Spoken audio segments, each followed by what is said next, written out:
네, 우리들은 일생 동안 얼마나 많은 그런 설교를 듣고 정말로 성경도 굉장히 많이 읽습니다.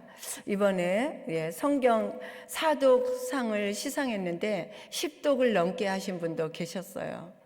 얼마나 많은 설교를 듣고 성경도 많이 읽지만, 그러나 우리가 그것도 중요하고 설교 들을 때 은혜 받는 것도 중요하지만, 더 중요한 거는 그 말씀이 지금 이 순간에 나와 무슨 관계가 있으며, 그리고 그 말씀이 내 삶 가운데 내가 어떻게 그 말씀을 수용하고 그 삶을 살아내고 있는가, 이것이 우리 신앙인들에게는 정말 중요합니다.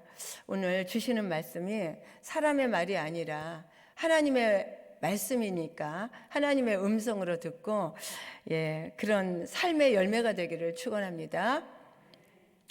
네, 오늘 본문 말씀의 시대적 배경은 이스라엘 백성들이 애굽에서 노예로 고통을 당할 때 그때 태어난 모세 이야기입니다. 이스라엘을 알지 못하는 왕이 이스라엘 백성들의 그 번성되는 것을, 그 번성을 두려워해서 남자아이를 낳으면 다 죽이라는 그런 왕이 명령을 내렸어요. 근데 하필 그때 모세가 태어난 거예요. 그래서 모세의 부모는 이 모세를 낳고 3개월 동안 숨겨서 키우다가 아이가 자기가 자라니까 또 자꾸 울잖아요. 소리가 나고. 그러니까 더 이상 이제 숨길 수가 없어서 이 아이를 갈대 상자에 이렇게 넣어가지고 하숫가에 이렇게 숨겨 놓았어요. 버렸죠. 거기다 어쩔 수가 없이 하숫가에 두고 그 누이 미리암이 멀리 서서 숨어서 이 아이가 어떻게 될까 하고 숨어서 보고 있을 때, 그때 마침 목욕하러 나온 바로 왕의 그 공주가 이 갈대 상자를 발견하게 돼서 정말 모세는 극적으로 생명을 보존하게 되었습니다. 마치 이 한 편의 드라마를 보는 것 같습니다. 저도 모세 성화를 봤는데 여러분들도 보셨죠? 오늘은 이 모세의 생애를 한번 살펴보면서 모세의 생애 그 120년 동안을 주관하신 그 하나님의 그 은혜가, 그 하나님의 살피심과 도우심이 오늘 우리의 생애 가운데도 주관하시고 살피시고 도와주신다는 것을 깨닫고 감사하는 시간이 되었으면 좋겠습니다. 그래서 오늘 이 말씀을 준비하면서 나를 주관하시는 그 하나님께, 내 인생의 생애를 주관하시는 그 하나님께, 그 하나님의 손에 여러분의 삶을 맡기시는 은혜가 있기를 축원합니다. 그래서 오늘 설교 제목이 하나님의 손에 너를 맡겨라입니다. 우리 같이 한번 따라해 보겠습니다. 시작. 하나님의 손에 너를 맡겨라. 네. 하나님은 모세의 출생 시부터 요단강 건너 느보산에서 부르실 때까지 120년의 그 생애를 주관하시고, 하나님의 살아계심과 그 하나님의 사랑과 그 말씀은 이 순간도 저와 여러분의 일생을 주관하시고 섭리하시고 인도하시고 함께 하시는 것 믿으시죠? 네, 하나님은 자기의 일을 하실 때 사람을 통해서 역사를 하십니다. 그래서 저와 여러분을 부르신 거예요. 그렇다면 이 시대에 하나님이 저와 여러분을 통해서 그렇게 불러주시고 지금 이 자리에 계신 것은 하나님의 뜻과 섭리가 없으면 여러분들이 이 시간에 아무도 나올 분이 안 계셨다는 거예요. 그거 믿으십니까? 내가 나온 것 같지만, 내가 이 자리에 서 있는 것 같지만, 내가 여기서 설교하는 것 같지만, 이것이 하나님의 섭리가 아니면 아무도 이 자리에 올 수가 없었다는 것을 우리는 믿으시고 그 하나님의 뜻에 날마다 순종하는 저와 여러분 되기를 축원합니다. 그래서 우리는 그것이 순종되어질 때 하나님이 원하시는 대로 우리가 쓰임받게 될 수 있다는 거예요. 그러면 오늘 본문의 말씀을 통해서 하나님은 모세를 쓰시기 위해서 어떻게 역사하셨는가, 그리고 그 하나님은 정말 이 죄악이 관영하고 패역한 이 세상 가운데서 나와 여러분을 쓰시기 위해서 지금 어떻게 역사하고 계시는가, 깊이 생각하면서 이 시간에 말씀을 듣게 되기를 축원합니다. 첫째로 하나님은 우리의 생명을 위경에서 건져주시고 지켜주시는 분이십니다. 본문 2절에 보면 어미는 모세를 3달 동안 숨겨서 키웠어요. 당시 바로 왕은 이스라엘 민족에게 남자아이를 낳으면 다 죽이라고 명을 내렸기 때문에 이 모세의 부모에게 이 3개월은요 얼마나 고난과 얼마나 고통과 얼마나 큰 위험이 따르는 그러한 어려운 시간이었을 겁니다. 여러분, 그래요. 우리에게도 살아가면서 정말 얼마나 많은 괴로움과 그리고 얼마나 많은 멸시천대와 얼마나 많은 그 수고와 그리고 얼마나 많은 위험과 죽음의 고비가 많이 있었는지 알 수 없습니다. 셀 수도 없습니다. 광야와 같고 황무지와 같은 이 세상에서도 하나님은 눈동자처럼 나와 여러분을 지키시고 그리고 주의 날개 아래 보호해 주시는 것을 믿으시면 아멘 하시겠습니다. 아멘. 시편 17편 8절에서 9절에 보면 이런 말씀이 있습니다. 나를 눈동자와 같이 지키시고 주의 날개 그늘 아래 감추사 나를 압제하는 악인과 나를 에워싼 극한 원수에게서 나를 벗어나게 하셨도다. 맞으시죠? 그렇게 우리는 지금까지 그런 은혜 가운데 살아왔습니다. 두 번째, 하나님은 우리에게 좋은 사람을 만나게 해주시는 그런 만남의 축복을 주시는 좋으신 하나님이십니다. 인생은 만남의 역사예요. 우리는 일생 동안 수많은 사람을 만나게 됩니다. 그런데 우리가 누구를 만나느냐에 따라서 우리의 일생이 달라지고 우리가 죽을 수도 있고 살 수도 있습니다. 고통을 당할 수도 있고 행복해질 수도 있다는 거죠. 남편은 아내를 잘 만나야 되고 아내는 남편을 잘 만나야 되고 그리고 또 학생들은 좋은 스승을 만나야 되고 자기 일생에 큰 영향력을 미치는 지도자를 만날 때 그 학생의 평생이 좌우가 되는 것이죠. 어떤 사람은 남에게 유익을 주는 사람이 있는가 하면은 어떤 사람은 남에게 돌이킬 수 없는 큰 상처를 주는 사람도 있습니다. 우리 5절 함께 읽겠습니다. 5절 시작.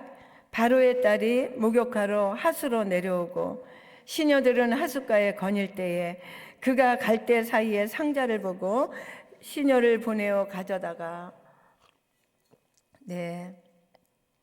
바로 왕의 딸 공주가 시녀들을 대동하고 나일강으로 목욕하러 나왔는데 그때 이 모세는 이 공주를 만납니다. 이 공주가 목욕하러 나왔다가 아기 우는 소리를 듣고 모세를 발견하게 되는데 여러분, 이때 만일 애굽의 어떤 관리나 아니면은 포악한 군인이나 다른 어떤 사람이 지나가다가 이 모세의 울음소리를 듣고 이 갈대 상자를 발견했다면 모세는 죽었을까요? 살았을까요? 죽었겠죠. 감히 누가 왕명을 거스리고 이스라엘 민족의 이 남자아이를 데려다가 양자를 삼을 수가 있었겠습니까? 그 애굽의 그 시대에는 아무도 없었어요. 단지 공주 외에는, 바로 왕의 딸 공주 외에는 왕명을 거역하고 모세를 양자로 삼을 수 있는 자가 없었다는 거예요. 그런데 하필 그 시간에 공주가 그곳에 올 수 있었다는 것은 우연이 아니라 여러분, 하나님의 섭리가 아니면 올 수 없었다는 것을 믿으시기를 바랍니다.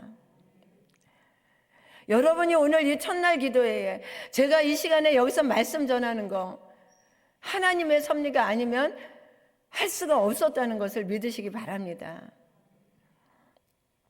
그렇듯이 우리가 우연이라고 스치며 지나간 모든 일들도 우리가 돌아보고 생각해 보면 우연이 아니라 하나님의 섭리 속에서 있었던 것을 우리는 믿을 때, 그것을 믿을 때 우리는 하나님의 뜻에 순종할 수 있고 겸손하고 충성된 종들이 될 수 있다는 거예요.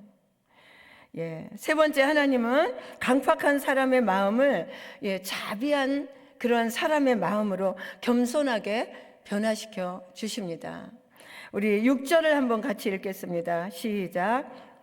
갈대 사이에 상자를 보고 시녀를 보내어 가져다가 열고 그 아이를 보니 아이가 우는지라. 그가 불쌍히 여겨 가로되 이는 히브리 사람의 아이로다.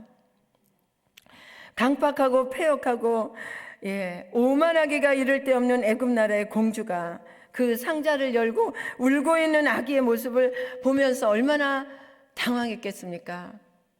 그 공주도 애굽 사람임에 틀림이 없고, 당시 왕명으로 히브리 남자 아이를 낳으면 강에다 버리든지 목돌라 죽이든지 죽이라는 명을 받은, 그래서 자기들이 섬기는 신들에게 제물로 바치는 그 명을 받은 것을 누구나 잘 알고 있는 공주였습니다.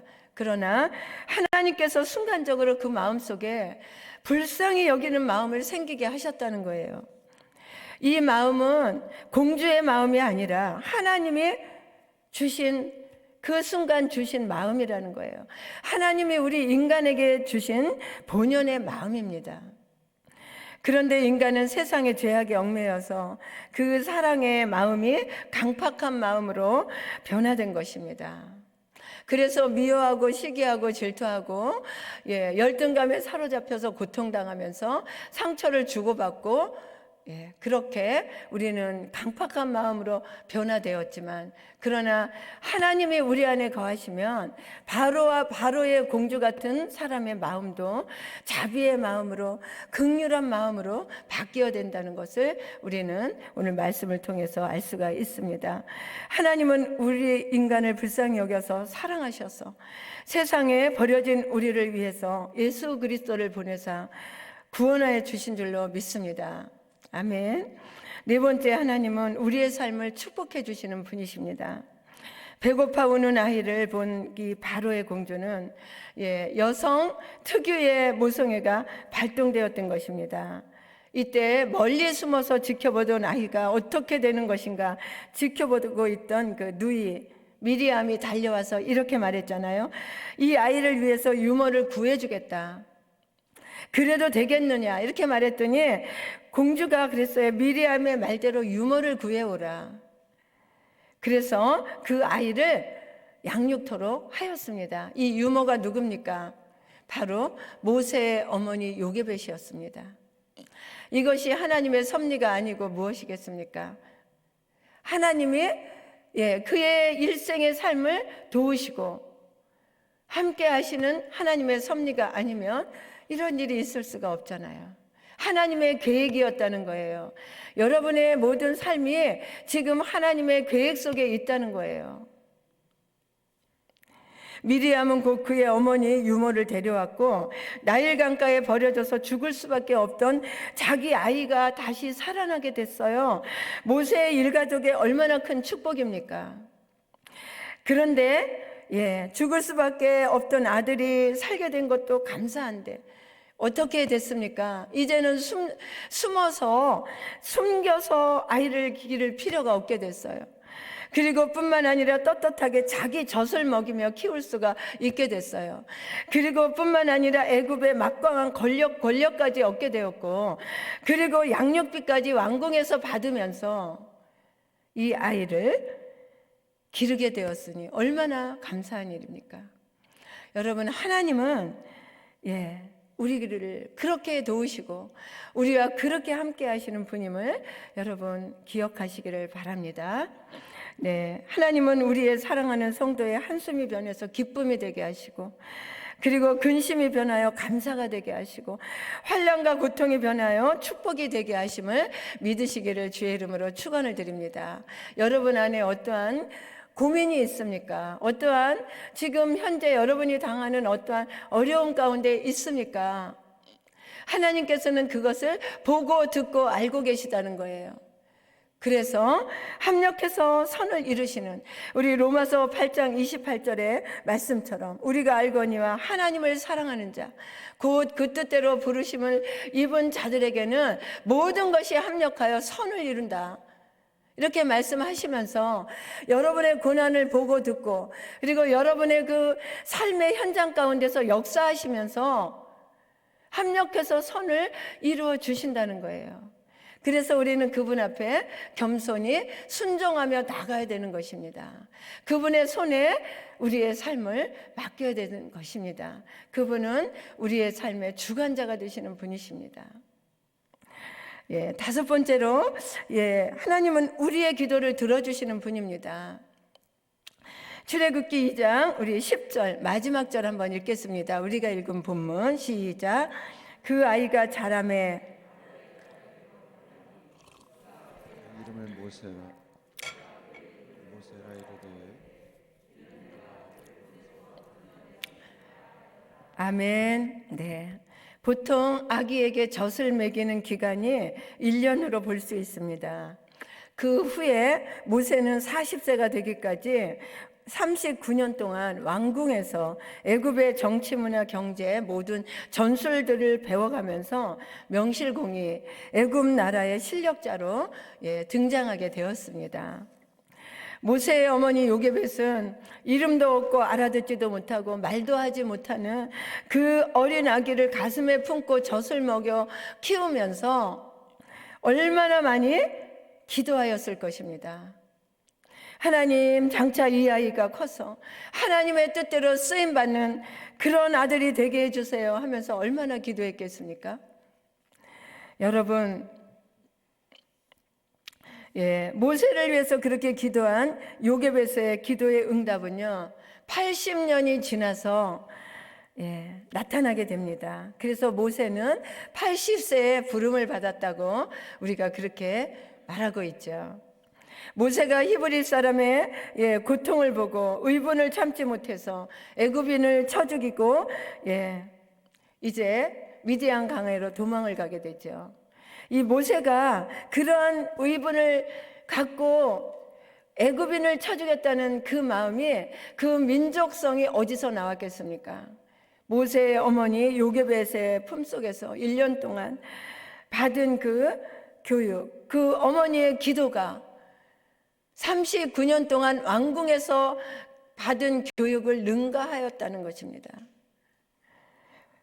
여러분 부모들이요, 얼마나 자식을 위해서 기도하고 계십니까? 서양 속담에 이런 말이 있습니다. 요람을 흔드는 손이 세계를 흔드는 손이다. 맞지 않습니까? 여러분들이 자녀를 위해서 얼마나 기도하고 계십니까? 예수님이 말씀하시기를 너희는 먼저 그의 나라와 그의 의를 구하라. 그리하면 이 모든 것을 너에게 더하여 주시리라. 하나님의 뜻대로 하나님의 필요대로 쓰임받는 하나님이 기뻐하시는 사람이 되도록 우리는 우리 자녀를 위하여 기도해야 될 줄로 믿습니다. 결론입니다. 오늘 말씀은 모세의 일생을 주관하신 하나님은 지금도 살아계셔서 우리와 함께 계시고 우리의 일생을 하나님의 섭리 중에 주관하시고 계심을 믿으시기를 바랍니다. 그래서 우리는 자부심을 갖고 살아야 됩니다. 공부를 해도 사업을 해도 일을 해도 사역을 해도 전도를 해도 어디를 가든지 하나님이 지금 나의 오른손을 붙잡고 나와 동행하심을 믿고 그리고 그분의 능력의 손에 나를 맡기시기를 축원을 드립니다. 아멘. 그러면 우리는 그분의 손에 붙잡힌 몽당연필. 테레사 수녀가 그런 말을 했어요. 기자들에게, 수녀님, 당신은 어떻게 정말 이렇게 많은 불쌍하고 고아들을 위해서 당신의 인생을 헌신할 수 있습니까? 이렇게 물었을 때 그는 기자들에게 이렇게 대답했어요. 나는 하나님의 손에 잡혀있는 몽당연필입니다. 그분이 쓰시는 대로 나는 쓰임을 받는다는 거지요. 여러분, 나는 주님의 손에 잡혀있는 몽당연필 맞습니까? 우리에게는 아무것도 내세울 것이 없어요. 주장할 것도 없어요. 다 하나님의 섭리임을 인정하고 하나님의 뜻임을 인정하면서 그분의 손에 붙잡힌 몽당연필이 되어서 쓰임받을 때 하나님은 저와 여러분의 생애를 주관하시고 인도해 가시는 좋으신 아버지가 되시고 주관자가 되시는 것을 믿으시기를 축원합니다. 우리 이사야서 41장 10절 말씀 마지막으로 한번 읽고 우리 말씀을 마치도록 하겠습니다. 이사야서 41장 10절 방송실에 부탁했는데 우리 제가 그냥 읽겠습니다. 여러분들이 찾기 또 시간 걸리시니까 41장 10절에 나오고 있습니다. 우리 함께 읽겠습니다. 두려워하지 말라. 내가 너와 함께함이라. 놀라지 말라. 나는 내 하나님이 됨이라. 내가 너를 굳세게 하리라. 참으로 너를 도와주리라. 참으로 나의 의로운 오른손으로 너를 붙들리라. 아멘. 이 말씀을 붙잡고 3월뿐만이 아니라 여러분의 평생의 삶을 주님과 동행하면서 겸손히 죄악에서 떠나 믿음으로 승리하게 되기를 주님의 이름으로 축원을 드립니다. 아멘. 우리 이제 이 시간에 우리가 기도할 텐데 오늘